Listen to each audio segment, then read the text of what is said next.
Samantala, pinakamalaking high school sa Cordillera nagsagawa rin ng earthquake drill bilang paghahanda sa doon.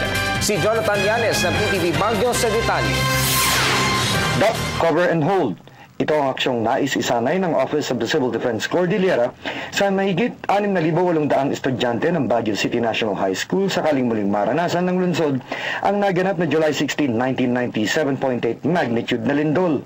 Sa isinagawang simultaneous earthquake drill sa lungsod ng Baguio at iba pang mga paaralan at ahensya ng pamahalaan sa rehiyon, sama-samang pinag-aralan at sinuri ng mga kinatawan ng Regional Disaster Risk Reduction and Management Council ang kahandaan ng mga ito at kung saan panghanay maaaring palakasin ang kanilang paghahanda. Sinabi National High School Principal Dr. Elma Donaal na bagamat nag-iisa ang kanilang resident doctor na may 5 kaki-battalion nurses, kanilang isusulong ang pagbibigay ng first aid training sa mga estudyante at faculty upang siyang maging force multiplier sa panahon na ito'y kakailanganin.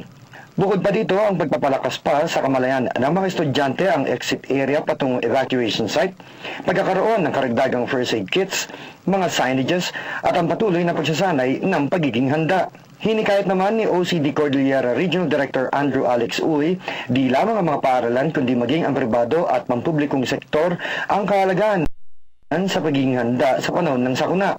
Ito ay upang mabawasan ang bilang ng mga posibleng masawi sa panahong ito. Bukod pa dito, ang pagpupursige ng iba't ibang sektor na makamit ang kanilang kakayanang pangasiwaan ang kanilang hanay sa panahon ng sakuna.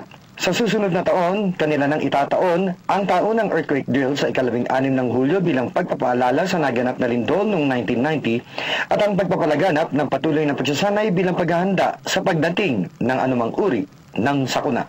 Mula sa lungsod ng Baguio at para sa Telebisyon ng Bayan, Jonathan Llanes.